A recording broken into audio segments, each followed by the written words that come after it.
Ed Broadbent, the former leader of the federal NDP, has been laid to rest at age 87. A professor of political science deeply enmeshed in the working-class manufacturing economy of Oshawa, Ontario, Broadbent spoke with an intelligence and straightforward honesty that few have matched. He was also guided by a clear vision of a democratic economy, sadly missing from the NDP or any major Canadian party in recent decades. In his first speech to the House of Commons, which I'll read the transcript of here, Broadbent deliberately conjured both Karl Marx and John Stuart Mill, the former commonly misrepresented as a Stalinist, the latter as a free market capitalist. In reality, while Marx was a revolutionary and Mill was a reformer, both spent their lives fighting for universal suffrage politically and democratic workplaces as a replacement for the capitalist mode of production. Broadbent represented the democratic left with humility and generosity, while never giving sway to bad faith Cold War stereotypes. May his memory be revived more than it is missed. Now, in my short but I hope not completely irrelevant speech, I wish to address myself to the two issues raised by the Prime Minister. In his speech on Monday of this week, the Right Honourable Gentleman suggested that in our discussions during the present debate we should concern ourselves with questions which relate to, quote, the kind of country in which we want to be living and the directions in which we should be moving to build such a country, end quote. Earlier this year, the Prime Minister suggested, if I understood him correctly, that in Canada we had gone about as far as we could in our efforts to construct a welfare state. Once we have Medicare established on a national basis, he implied, the structure would be almost complete. As a member of the opposition, and more particularly perhaps as a New Democrat, I am in the unfortunate position of having to agree with the Prime Minister on both issues. In short, it seems to me that the social philosophical objectives of Canada should be discussed, and second, it is true that we now have in Canada the basic structural components of a modern welfare state. Mr. Speaker, I would like to begin my contribution by saying something about the second issue. The 100 years since Confederation can be divided roughly into two socio-economic periods. Up to the 1930s, Canadians were concerned with laying the foundations of a viable capitalist democracy, in which our two principal cultural groups could at least coexist peacefully within the framework of a liberal constitution. The central components of a liberal democratic society were firmly established throughout the land: universal franchise, freedoms of speech, religion, press, and assembly, competing political parties, and a national banking system. Since the 1930s, we have experienced important modifications of the classical liberal structure. The more important of these include 1. The right of trade unions to exist and to strike. 2. The gradual implementation of old age pensions. 3. Some form of progressive taxation. 4. Comprehensive medical and health programs. And 5. An unemployment insurance scheme. No sensible Canadian would deny that these measures have made a very significant change in the kind of life the majority of our people can now experience. They have provided the quantitative basis for a qualitatively enriched life for millions of adults and children.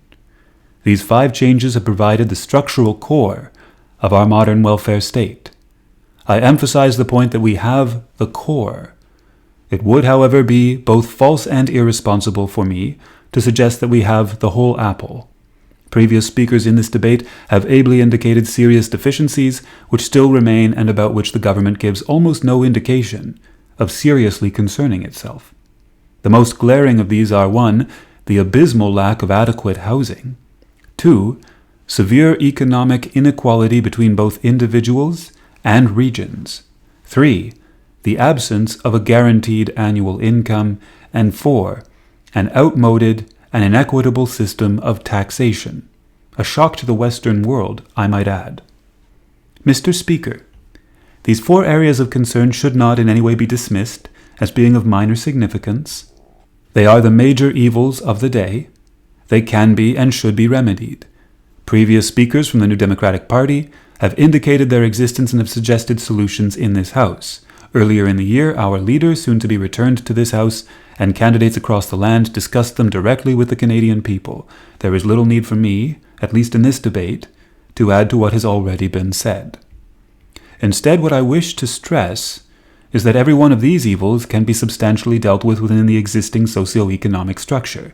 We do have the core of the welfare state. We need only the will to complete it. Houses can be built. Taxation can be significantly modified. All this can be done without making any further significant changes in the distribution of power within Canadian society. It is in this sense that the Prime Minister is almost right when he suggests that in terms of welfare, we have gone about as far as we can go. It is also his implied suggestion that it is as far as we should go. That makes me believe that the Prime Minister is a profoundly conservative man. His vision extends to the welfare state, but not one step beyond. His vision of the just society is what we almost have. To defend what we have, and to refuse to go beyond, is to cease to lead. And to cease to lead beyond the welfare state is to leave Canadians with a kind of society which is inherently inegalitarian, inherently acquisitive, and inherently unjust. Having indicated substantial agreement with the Prime Minister on the nature of the welfare state, I want now to proceed to suggest why we New Democrats, unlike the Prime Minister and the Liberal Party, cannot accept it as being an adequate kind of society. Perhaps the major objection to the welfare state is that for all its advantages, it rests on a grossly inadequate understanding of democracy. In Canada today, children are taught in schools throughout the land that our country is democratic primarily because there is more than one political party and because citizens have the right to criticize and the right to change their rulers every few years. This view of democracy, Mr. Speaker, is a distinctly modern phenomenon and is in marked contrast with the understanding of democracy of both the early Greeks and 19th century Europeans. Prior to our century, democracy was seen by its defenders and critics alike as a kind of society in which all adults played an active, participatory role not only in the formal institutions of government, but also in all the institutions which crucially affected their daily lives. Similarly, a democratic society had been seen previously as one in which all its members had an equal opportunity to develop their capacities and talents. It was not seen as one in which citizens had an equal opportunity to earn more money or advance up the class ladder. It is this old view of democracy that we must once again take up. We must use its standards and apply them to Canadian society. We must once again talk about equality. We must see justice and equality as going together. Of course, Mr. Speaker, if we do this, we know we will find our society grossly inadequate and significantly unjust. Every sociological study done in European and North American welfare states in recent years has revealed their inherently inegalitarian nature. One of the most important of these, Professor John Porter's The Vertical Mosaic, documents in chapter after chapter the inequalities of Canada's social system.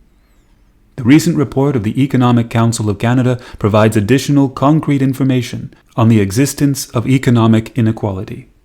It might well be granted that this is the case, but what, asks the defender of the status quo, can be done about it? The answer, Mr. Speaker, is a lot. We must begin by insisting that in a democratic society, in, if you would, a just society, all adults should have equal rights in all those institutions which directly affect them. Where authority is delegated, then those to whom it is delegated must be responsible to those over whom they exercise their authority. In concrete examples, Mr. Speaker, this means that in our factories, in our offices, and in our large commercial and financial institutions, legal power must shift from the few on the top to the many below. We can, of course, have no illusions about completely dispensing with authority. In a complex industrial society, this is impossible. But we can democratize authority in our non-political institutions just as we have in the political. Management can and must be made responsible to the workers, just as we are responsible to our constituents. More than this, however, is required. Not only must legal control pass from the few to the many, but also the many must be given the right to make more of the decisions themselves. Responsible university students around the world in recent months have initiated this process on their campuses. I urge the Canadian government to promote this development, to lead the way, not only because such democratic institutions would be more just, but also because they would be infinitely more conducive to the development of responsible and creative men and women. Karl Marx and John Stuart Mill realized this 100 years ago. Herbert Marcuse, Erich Fromm, and many others have stressed the same truth in our own day. We, as the political leaders of the country, have a duty to initiate this battle for a truly democratic society. We have a duty, Mr. Speaker, not simply to praise our past and celebrate our present, but also to create the future. We must reject the sterile view of both the government and the official opposition. Both the Liberal and Conservative parties are bound not by bad intentions, but by an outmoded and unjust ideology. They have their heads, as well as their feet, firmly embedded in the ideas and practices of the past. No amount of parliamentary reform, social razzmatazz, or fiscal responsibility can lead to a just society. At the very most, they can remove little pockets of inefficiency. The basic unjust and unequal structure will remain.